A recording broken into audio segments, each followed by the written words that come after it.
Hello everyone, welcome back to our channel English माध्यम के platform पे मैं हूँ आपकी एजुकेटर प्रियंका ठाकुर और हम सॉल्व कर रहे हैं editorial based practice exercise. Start करते हैं आज के session with thought of the day, that is you only fail when you stop trying. यानी कि विफलता तभी होती है जब आप कोशिश करना बंद करते हैं। ठीक है, जब तक आप कोशिश करते रहे तब तक आपको कोई भी असफल नहीं कह सकता। राइट, चलिए स्टार्ट करते हैं। Reading comprehension and practice exercise for SSC CGL 2024। In November last year, the Ministry of Information and Broadcasting had placed the draft Broadcasting Services Regulation Bill in the public domain for comments। बोल रहे हैं पिछले साल नवंबर में ministry of information और broadcasting ने क्या किया था, एक बिल जो था उसका ड्राफ्ट पब्लिक डोमेन में रखा था। उस बिल का नाम था ब्रॉडकास्टिंग सर्विसेज रेगुलेशन बिल। ठीक है, पब्लिक डोमेन में रखने का मतलब क्या होता है कि भाई आप इसके ऊपर अपने विचार विमर्श दीजिए। आपको कोई गलत लगता है, कोई पॉइंट सही नहीं लगता तो आप उसके ऊपर टिप्पणी कीजिए, आप उसको सुझाव दीजिए। तो इसलिए पब्लिक डोमेन में रखा जाता है for comments. Last month a new version of the bill was reportedly shared with a few stakeholders। stakeholder कौन होते हैं? जो इसके पार्टिसिपेंट्स होते हैं, जिनको ये प्रभावित करेगा। राइट, ये जो इससे जुड़े हुए हैं। तो लास्ट मंथ क्या हुआ, एक नया वर्जन बिल का लाया गया जो कि कुछ कथित तौर पे कुछ ही स्टेक होल्डर्स को फॉलो किया गया, पब्लिक डोमेन में ही रखा गया, कुछ ही लोगों के पास भेजा गया। Several provisions have been met with legitimate criticism।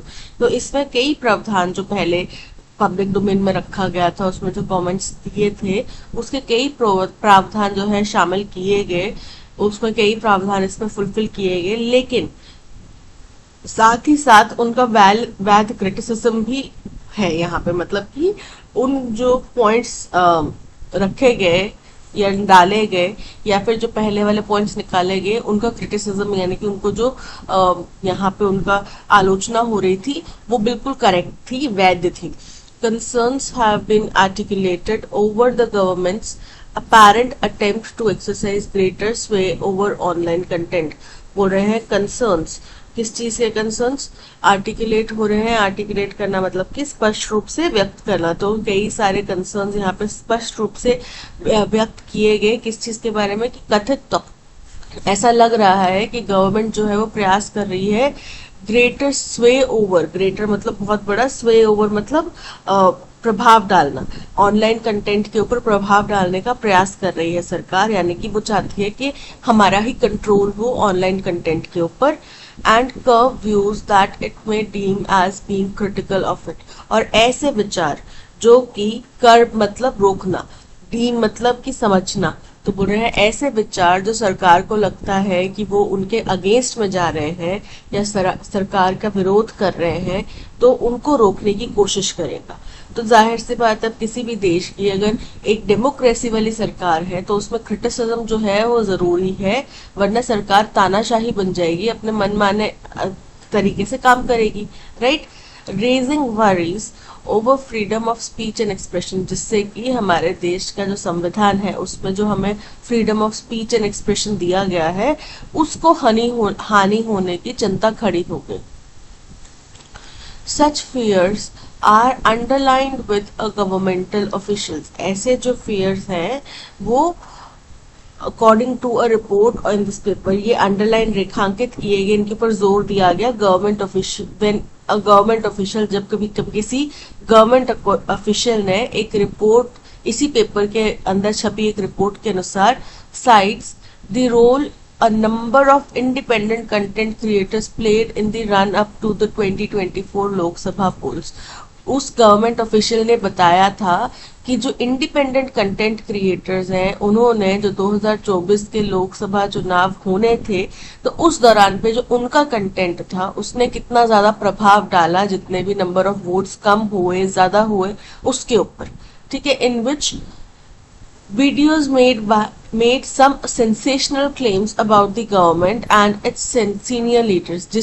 जिसमें कि ऐसे वीडियोस थे जिनमें कि बहुत ज्यादा सनसनीखेज खुलासे या दावे किए इस सरकार के ऊपर और इसके सीनियर लीडर्स के ऊपर एज अ की रीजन फॉर द बिल। और ये उस गवर्नमेंट ऑफिशियल ने कहा कि यही मुख्य कारण है कि ये बिल लाया गया। ठीक है, तो ये तो हो गई बात कि बिल क्यों लाया गया अकॉर्डिंग टू एक गवर्नमेंट ऑफिशियल। उसका नाम नहीं बताया गया, कोई गुप्त व्यक्ति ने कोई कमेंट किया होगा, कोई न्यूज़पेपर के साथ में बातचीत की होगी तो उसने ये चीज बताई, right. Several controversial provisions of the draft bill warrant more careful consideration बोल रहे हैं। कई सारे इसके कंट्रोवर्शियल प्रावधान है, कंट्रोवर्शियल यानी कि जो उनके ऊपर वाद विवाद हो सकता है, कंट्रोवर्सी हो सकती है, तो उनके ऊपर कई सारे ऐसे प्रावधान है इस ड्राफ्ट बिल के अंदर जिनको और ज्यादा वारंट मतलब आवाहन करते हैं किस चीज का, केयरफुल कंसिडरेशन का, यानी कि उनको और ज्यादा केयरफुली कंसिडर करना चाहिए। Sought to expand its scope from OTT content and digital news to social media accounts and online video creators. तो ऐसा समझा जा रहा है कि इस बिल का उद्देश्य क्या है कि पहले जो OTT कंटेंट और डिजिटल न्यूज के ऊपर अपना जो दायरा था उसको बढ़ाना चाहते हैं और कहाँ तक लेके जाना चाहते हैं, सोशल मीडिया अकाउंट्स या फिर online content creators, video creators तक ये अपना दायरा लेकर जाना चाहते हैं। It seeks to expand the definition of digital news broadcasters to include publishers of news and current affairs content.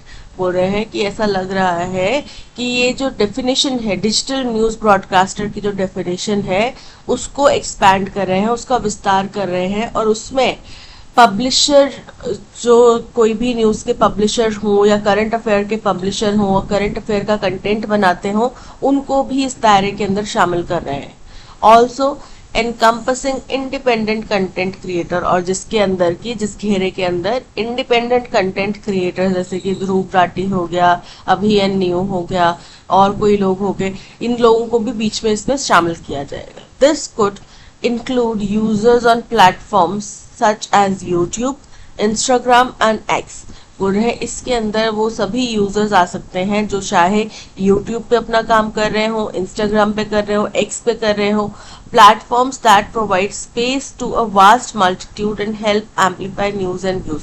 यानी कि ऐसे प्लेटफॉर्म्स का के ऊपर कोई भी अगर न्यूज दे रहा है या फिर करंट अफेयर से रिलेटेड कोई बात कर रहा है जो कि वास्ट मल्टीट्यूड यानी कि ज्यादा जिसकी रीच हो, बहुत लंबे दायरे तक जिसका जाता हो और जो न्यूज को एम्पलीफाई कर सकता है, फैलाने में मदद कर सकता है, व्यूज फैलाने में मदद कर सकता है। The bill could possibly include creators who reside outside the country as well। अब ये क्यों शामिल किया गया होगा प्रावधान आप समझ सकते हैं, क्योंकि ध्रुव राठी हैं जो बाहर रहते हैं, बाहर से हिंदुस्तान के ऊपर कंटेंट बनाते हैं, तो उनको भी शामिल करना जरूरी था, मेन तो उद्देश्य यही था। तो बोल रहे हैं कि इसमें वो कंटेंट क्रिएटर्स भी शामिल किए जा सकते हैं जो देश से बाहर रहते हैं। अब देश से बाहर रहने वाले कंटेंट क्रिएटर्स को इसमें शामिल करना थोड़ा मुश्किल काम होगा, क्योंकि लॉ एनफोर्समेंट को आप वहां तक कैसे पहुंचाएंगे, दूसरे देश तक कैसे पहुंचाएंगे, जबकि उनके देश की अपनी एक गवर्निंग बॉडी है, अपने कुछ रूल्स हैं, लॉज एंड ऑर्डर्स हैं, तो उन तक आप कैसे पहुंचाएंगे। दिस दो would run up against the wall of enforcement बोल रहे हैं। हालांकि रन अप अगेंस्ट का मतलब क्या हो गया कि ये बाधाओं का सामना करना पड़ेगा। हालांकि इस प्रावधान को लॉ एनफोर्समेंट में काफी सारी बाधाओं का सामना करना पड़ेगा, क्योंकि बाहर जाके हम जो हमारे क्रिमिनल्स हैं उनको तो बाहर से ला नहीं पाते। विजय माल्या अभी तक बाहर बैठे हैं इतने सालों से, नीरव मोदी हो गए इतने सालों से बाहर बैठे हैं, तो हम उन लोगों को तो ला नहीं पाते, क्रिमिनल्स जो एक्चुअली हमारे देश का पैसा लेके जा चुके हैं। और एक कंटेंट क्रिएटर जिसने सिर्फ एक कंटेंट बनाया है, हम उसको पकड़ने बाहर चले जाएंगे, ये थोड़ा संभावित नहीं लगता। इसमें थोड़ी मतलब संभावित है पर ऐसा नहीं है, इसमें थोड़ी बाधाएं आएंगी। These content creators need to initiate the government of their work। बोल रहे हैं ये कंटेंट क्रिएटर्स जो है इनको सरकार को अपने कार्य के बारे में बताना पड़ेगा, इंटीमेट मतलब कि पहले ही उनको प्री इन्फॉर्म करना पड़ेगा। Set up a content evaluation committee, एक कंटेंट इवेलुएशन कमेटी बनानी पड़ेगी एंड इंश्योर इट्स डाइवर्सिटी, और ये सुनिश्चित करना पड़ेगा कि जो भी ये कंटेंट बना रहे हैं वो बहुत ज्यादा वेराइटी वाला है, only programme certified by these committees would be allowed to run. केवल वही प्रोग्राम जो इस कमिटीज द्वारा अलाउ किए जाएंगे, रिव्यू किए जाएंगे, वही चलाने की अनुमति दी जाएगी। सच स्वीपिंग प्रोविजंस, इस तरीके के बड़े व्यापक प्रावधान जो है which could lead to greater interventions and curbs posing hurdles for creators in the development of content and in the generation of revenue streams। बोल रहे हैं ये जो प्रावधान, इतने बड़े व्यापक प्रावधान जो लगाए जा रहे हैं, इससे क्या होगा, बीच में हस्तक्षेप होगा, बहुत बड़ा हस्तक्षेप होगा कंटेंट क्रिएटर्स के कंटेंट में, यानी कि उनकी आज़ादी नहीं है, वो अपनी मर्जी से कंटेंट नहीं बना सकते। जो भी कंटेंट सरकार को लगेगा कि नहीं जी ये तो हमारे अगेंस्ट में जा रहा है या ये जनता को सच्चाई दिखाने की कोशिश कर रहा है, उसको रोक दिया जाएगा। तो इससे क्या होगा कि कंटेंट की डेवलपमेंट यानी कि क्रिएटर्स की डेवलपमेंट और उनके कंटेंट के अंदर बहुत बड़ा हस्तक्षेप और रोक लगेगी, और इससे रेवेन्यू का जो एक दौर है वो भी कम हो जाएगा। Don't square with the government's own attempts elsewhere to bolster the startup ecosystem. और ये सारी चीजें जो है डोंट स्क्वायर अप मतलब क्या होगा, विपरीत हो जाएंगी, विरुद्ध हो जाएंगी। किसके विरुद्ध हो जाएंगी, यानी कि किसके साथ ये काम नहीं करेंगे, जो सरकार का इतना मजबूत स्टार्टअप इकोसिस्टम बनाने का प्रयास है, ये हम स्टार्टअप बनाएंगे, स्टार्टअप इकोसिस्टम बनाएंगे। तो ये कंटेंट क्रिएटर्स क्या है, ये भी तो उनके लिए एक स्टार्टअप ही है। वो खुद भी काम कर रहे हैं, उनने 2-4 बंदों की, 8-10 बंदों की टीम भी हायर कर रखी है, ठीक है। तो एक तरीके से स्टार्टअप है। तो बोल रहे उस जो सरकार की मंशा है कि एक स्ट्रॉन्ग स्टार्टअप इकोसिस्टम हम बनाए, उसके विरुद्ध जाएगा, ये उसके साथ में मैच नहीं करता। And invigorate the digital economy, और ये क्या करेगा, हमारी डिजिटल इकोनॉमी को सशक्त नहीं बना पाएगा, उससे उसके अगेंस्ट हो जाएगा, ठीक है। तो यानी कि ये जो पूरा प्रावधान ला रहे हैं ये किसके विरुद्ध होगा, किसके साथ मेल नहीं खाएगा। एक तो हमारा जो मजबूत स्टार्टअप इकोसिस्टम बनाने का सपना है उसके विरुद्ध होगा, और हम डिजिटल इकोनॉमी बनाने की बात कर रहे हैं उसके विरुद्ध होगा। क्योंकि सारा कंटेंट आप डिजिटल को अगर कंट्रोल कर लेंगे तो डिजिटल इकोनॉमी मतलब ओपन नहीं है, यानी कि वो मैनिपुलेटेड है, मैनिपुलेटेड इकोनॉमी है, दैट मीन्स वो मजबूत नहीं हो सकती, राइट। जैसे कि अडानी अगर कंट्रोल कर रहे हैं सेबी को और शेयर मार्केट को, तो और सरकार उसी तरीके से कंटेंट को पूरा रेगुलेट करना चाहती है, कंट्रोल करना चाहती है, मैनिपुलेट करना चाहती है, तो ओपन नहीं रहेगा, राइट, मैनिपुलेटेड होगा। After a push back from several quarters the government has done well to withdraw the draft bill. बोल रहे हैं अब कई जगहों से, कई जो इसके हितधारी हैं, कई जो इससे रिलेटेड लोग हैं, उनसे इसको बहुत बड़ा प्रतिरोध मिला, ठीक है। तो गवर्नमेंट को अब क्या करना पड़ा, ये बिल लेना पड़ा, और जो कि वापस लेना पड़ा, और जो कि बहुत अच्छी बात है, स्वागत करने योग्य कदम है। The ministry has said that it is holding a series of consultations with stakeholders. मंत्रालय ने ये बात कही है। कौन से मंत्रालय ने इंफॉर्मेशन एंड ब्रॉडकास्टिंग वाले ने, ठीक है, उनने ये बात कही है कि वो कथित तौर पे कई सारे दौरों की बातचीत कर रहे हैं सभी स्टेक होल्डर्स के साथ में, and has allowed them till October 15 to place their comments. और उनको 15 अक्टूबर तक का टाइम दिया है अपने जो भी उनके पॉइंट्स हैं, इफ्स एंड बट्स हैं, किंतु परंतु हैं, उनको पॉइंट आउट करने के लिए। It has said that a fresh draft will be published after detailed consultation। उन्होंने बोला कि एक फ्रेश ड्राफ्ट बनाया जाएगा इन डिटेल कंसल्टेशन के बाद में, बातचीत के बाद में, विचार विमर्श के बाद में एक फ्रेश ड्राफ्ट बनाया जाएगा। This is the right step. और ये कह रहे हैं राइटर कि बहुत अच्छा बात है, बहुत सही कदम उठाया है सरकार ने। Such far-reaching regulations, besides being undesirable, will also be difficult to implement। इस तरीके के इतने दूर तक जाने वाले जो प्रावधान है, इतने बड़े प्रावधान जो लाए जा रहे हैं, ये क्या होंगे, ये एक तो गैर जरूरी है, उसके अलावा साथ ही साथ ये इम्प्लीमेंट करना भी बहुत ज्यादा डिफिकल्ट होगा। The government must listen to all stakeholders before it goes forward with this bill. तो सरकार को इसके सभी हितधारकों को की बात सुननी चाहिए इससे पहले कि सरकार इस बिल के साथ में आगे बढ़े। तो ये था पैसेज। हुआ क्या है, एक ब्रॉडकास्टिंग का एक बिल लाया जा रहा है जिसके अंदर जो इंडिपेंडेंट कंटेंट क्रिएटर्स हैं, सोशल मीडिया के ऊपर जो अकाउंट्स हैं, अभी तक जो है सोशल मीडिया हाउसेस जो हैं वो किसी भी सरकार के बिल के अंतर्गत दायरे में आते थे कि भाई वो इस तरीके के अकाउंट्स नहीं चला सकते या सरकार को उनको इन्फॉर्मेशन देनी होगी, इस तरीके से आते थे। लेकिन अब एक व्यक्ति है, किसी गवर्नमेंट ऑफिशियल के द्वारा ये स्टेटमेंट दिया गया कि सरकार ये बिल इसलिए ला रही है कि भाई जो लोकसभा के चुनाव हुए 2024 के, उसके अंदर जो इंडिपेंडेंट कंटेंट क्रिएटर्स का हाथ था, उन्होंने वोट बैंक को बहुत ज्यादा प्रभावित करा। किसी पार्टी को ज्यादा वोट मिल गए, किसी पार्टी को कम वोट मिल गए, इसके अंदर उनका बहुत बड़ा हाथ था और इसलिए सरकार ये बिल लेकर आ रही है। तो जो इसके जितने भी कंटेंट क्रिएटर्स हो गए, जैसे और स्टेक होल्डर्स हो गए जो डिजिटल मीडिया न्यूज प्रिंट करते हैं यूट्यूब वगैरह के ऊपर, उन्होंने कंसर्न जताए कि सरकार इसको बिल्कुल हस्तक्षेप करना चाहती है, इसके अंदर बिल्कुल अपना स्टेक रखना चाहती है, अपना सेक रखना चाहती है कि भाई जो हमें पसंद नहीं बात वो तुम कह नहीं सकते, हम जो बोलेंगे वही तुम्हें छापना पड़ेगा, वही तुम्हें बोलना पड़ेगा। तो बेसिकली सरकार हर एक इंडिविजुअल कंटेंट क्रिएटर को अपना पपेट बनाना चाहती है, ऐसा ये समझ में आ रहा था, राइट। तो अब इसका क्योंकि इतना ज्यादा बैकलैश इसके ऊपर देखने मिला, तो सरकार ने बिल वापस ले लिया।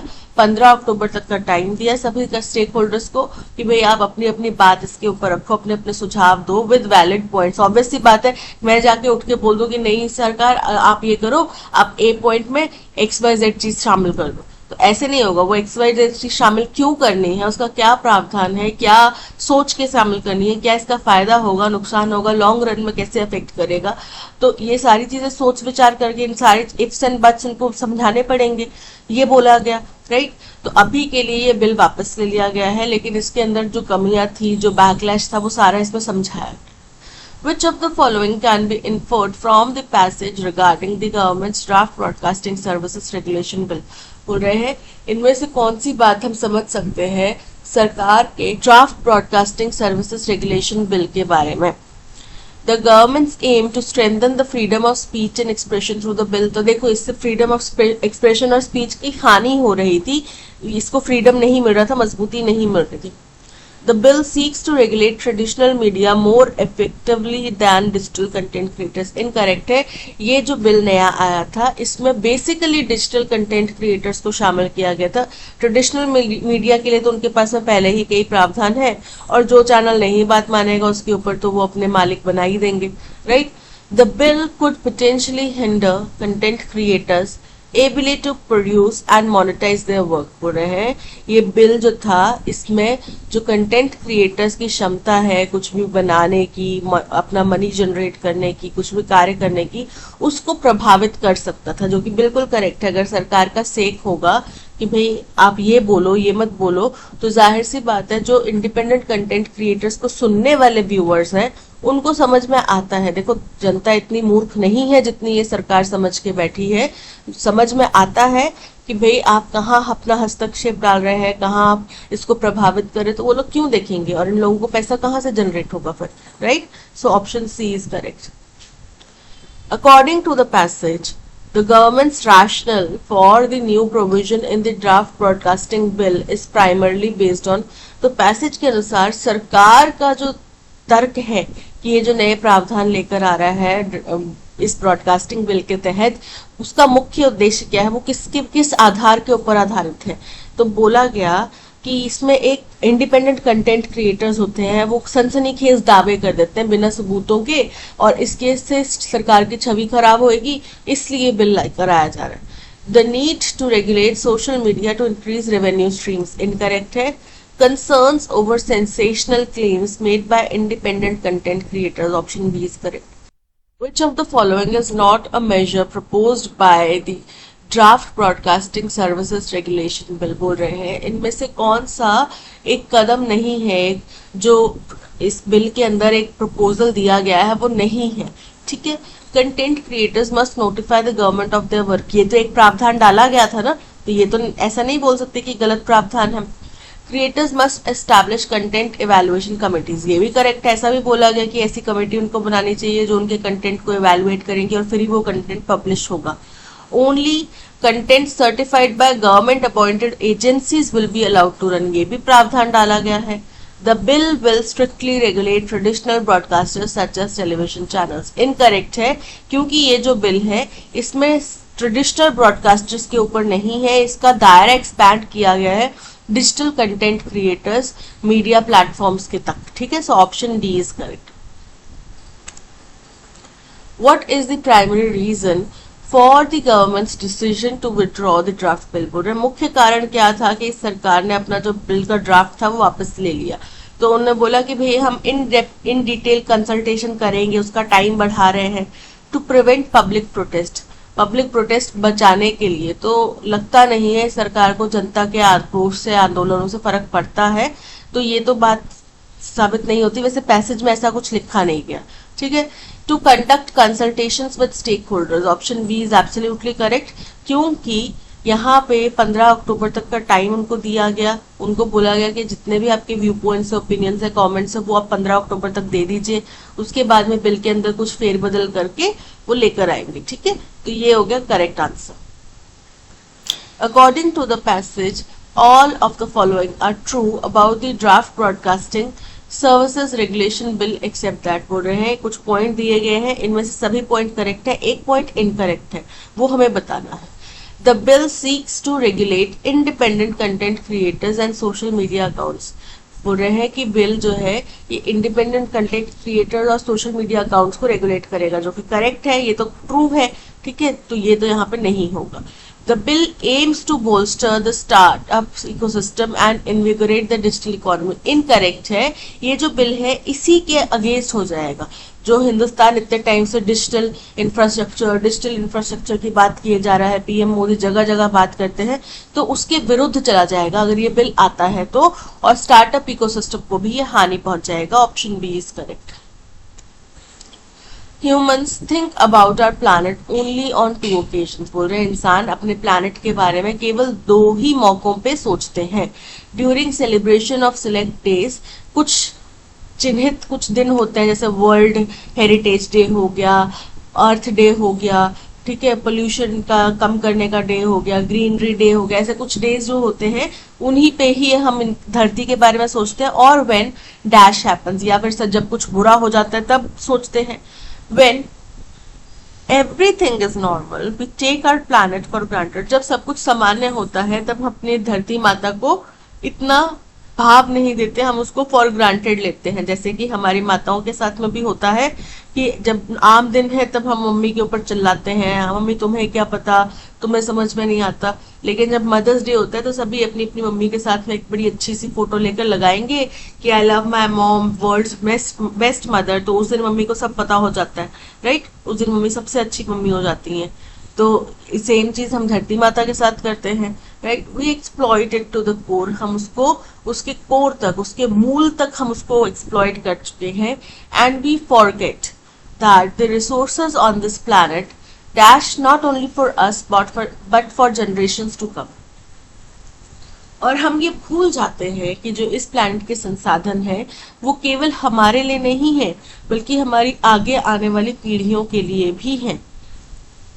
At every stage in the history of Homo sapiens, we have caused considerable harm to the environment। बोल रहे जब से इंसान इस धरती पर है तब से लेके अब तक जो भी स्टेज रही है, हमने कुछ ना कुछ धरती को, अपने एनवायरमेंट को नुकसान पहुंचाया ही है। But the quantum of destruction humans caused during the last 2 centuries dash caused loss to the planet।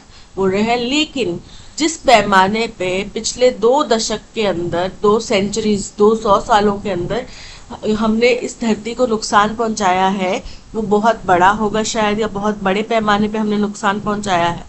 This is mainly due to the advances in modern science and technology. ये मुख्य तौर पे मॉडर्न साइंस और technology के अंदर जो भी advancement हो रहा है, टेक्नोलॉजी डेवलपमेंट हो रहा है, उसकी वजह से होता है। We forget to value the Indian philosophy of living sustainably with nature. अब ये केवल इंडियन फिलोसफी नहीं है, कई सारे जो नेटिव लोग हैं, अलग अलग देशों के नेटिव लोग हैं, या जो कई सारे ट्राइब्स हैं, लोकल ट्राइब्स हैं, चाहे अफ्रीका के हो गए, चाहे चाइना के हो गए, जापान के हो गए, कोरिया के हो गए, वियतनाम के हो गए, ठीक है। ऐसे कई सारे जो लोग हैं, इनकी जो ट्रेडिशनल टीचिंग्स हैं वो सस्टेनेबल लिविंग की ही है।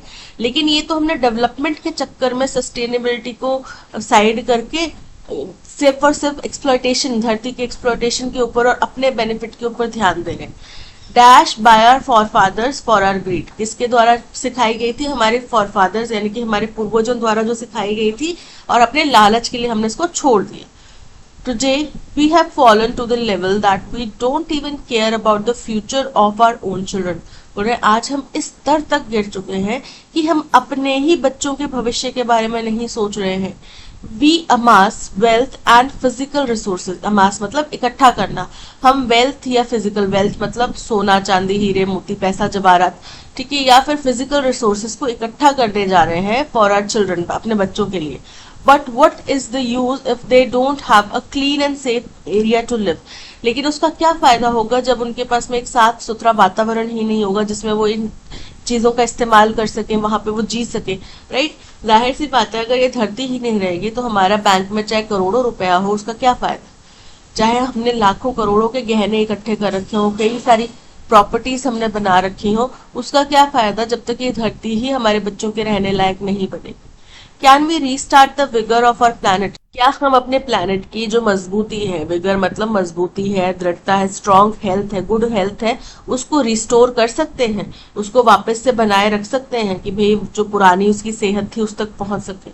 तो आंसर शायद इसका हाँ ना दोनों हो सकता है। अगर हमने अभी मेहनत करना स्टार्ट कर दिया तो शायद हम कुछ कर पाए, लेकिन अगर हम इसी तरीके से एक्सप्लॉयटेशन जारी रखें, जैसा कि WHO वगैरह ने भी बताया है, तो अगर हम या फिर यूनेस्को वगैरह ने भी बताया है कि अगर हम इसी तरीके से एक्सप्लॉयटेशन जारी रखते हैं तो हमारे पास ज्यादा समय नहीं है, धरती तबाह हो जाएगी, हम लोग नहीं बचेंगे। इंसान जैसे डायनासोर एक्सटिंक्ट हुए थे वैसे इंसान एक्सटिंक्ट हो जाएंगे, ठीक है?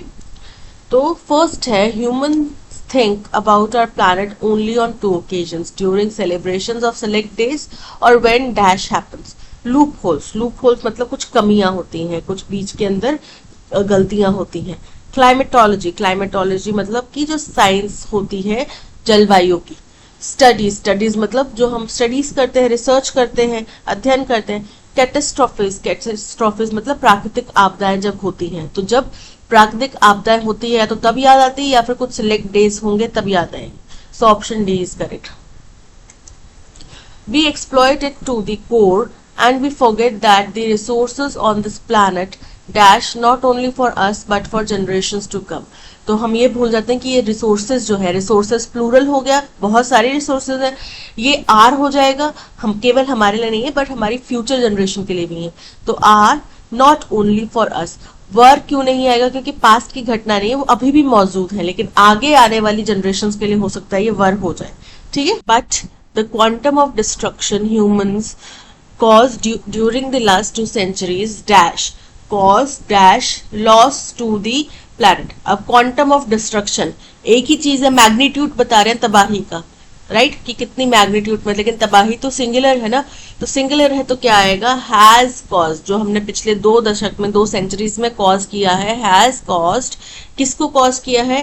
Dash to loss to the planet, has caused vulnerable मतलब एट रिस्क, बहुत ज्यादा रिस्क है।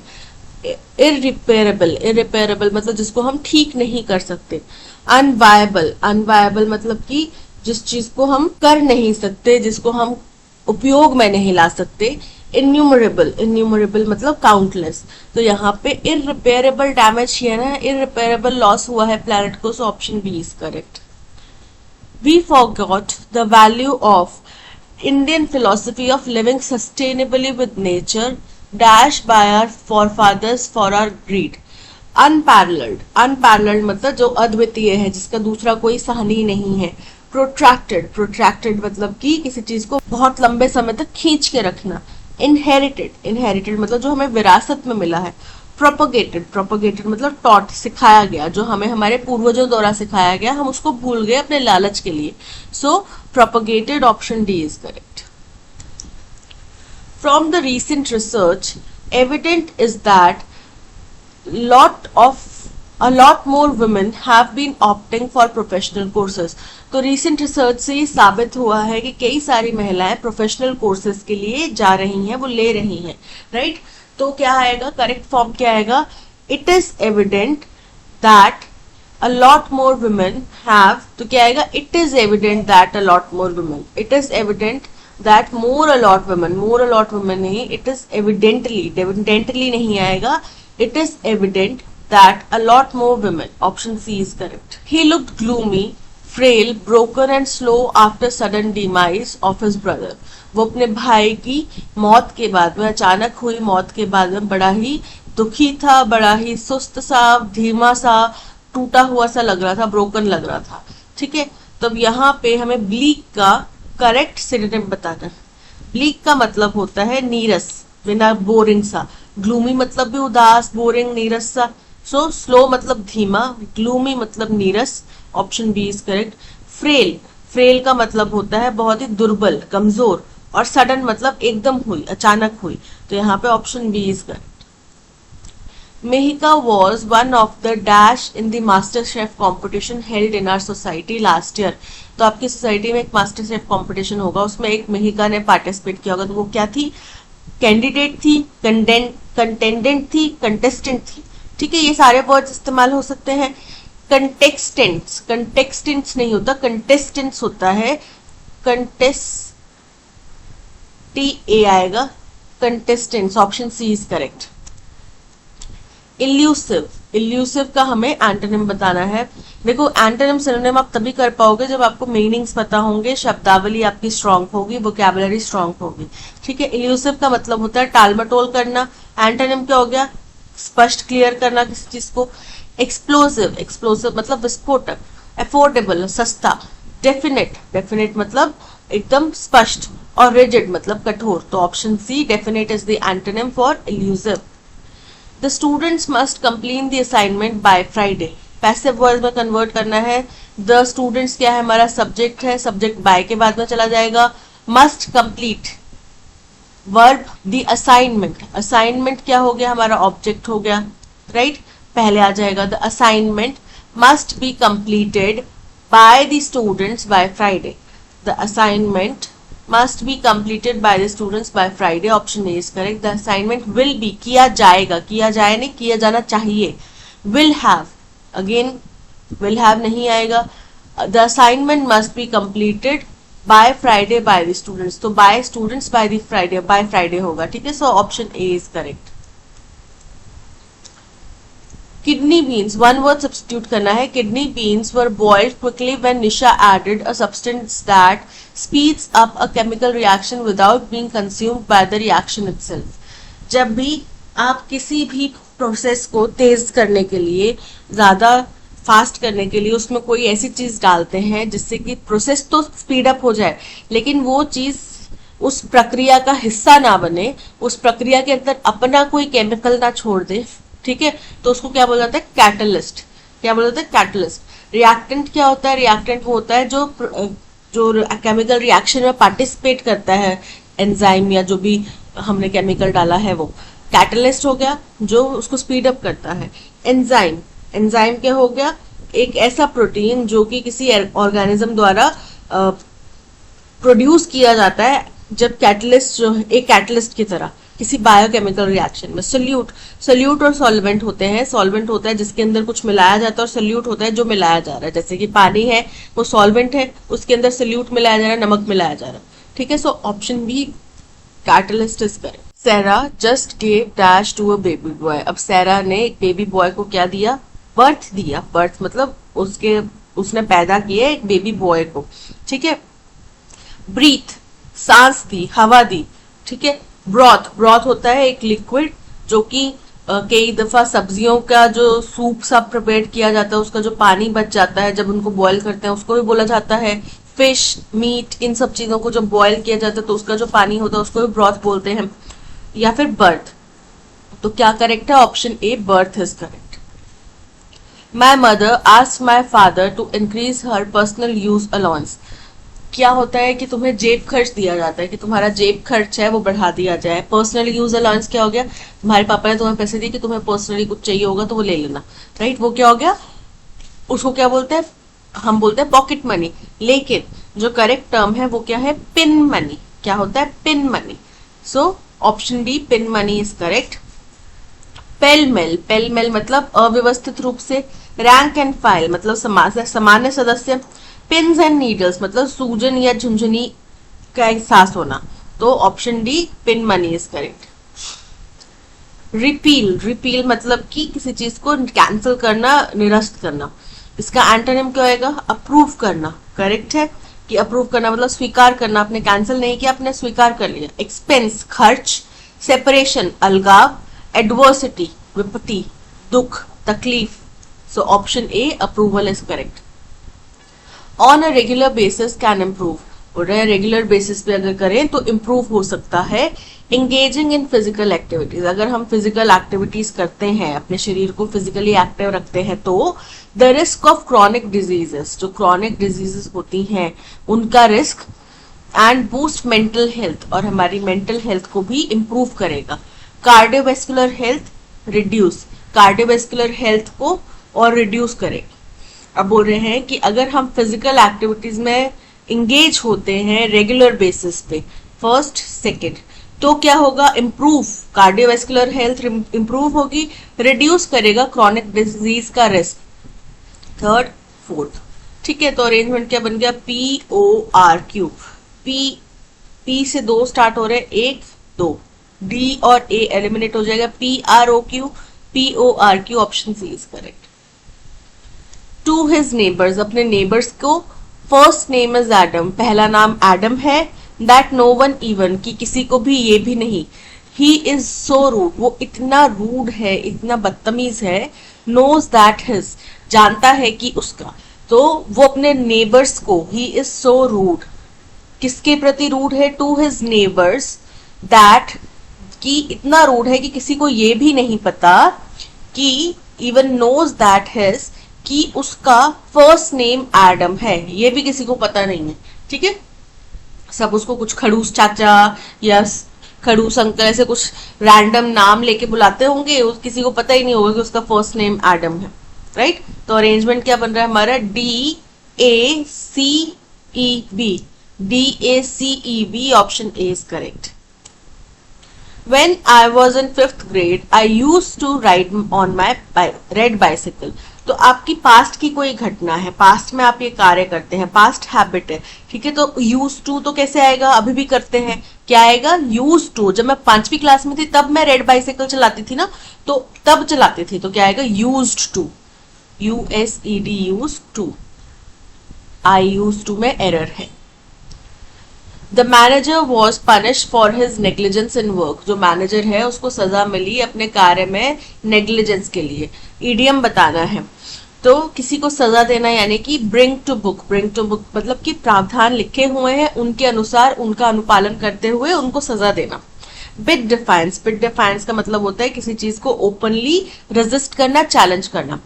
बर्न वंस बोट, इसका मतलब होता है किसी ऐसे रास्ते पर चल जाना कि भाई आप वहां से वापस ही नहीं आ सकते, इस तरीके का कुछ करना कि वहां से आपको पीछे हटना बहुत मुश्किल हो जाए। बोल्ट फ्रॉम द ब्लू, इसका मतलब होता है एकदम सडनली कुछ करना जो कि आपने एक्सपेक्ट नहीं किया था। और ब्रिंग टू द बुक मतलब क्या हो गया? कि सजा देना किसी को। So option D is correct. As I walked through the old town, I couldn't help but feel a sentimental longing for the simpler times of my childhood.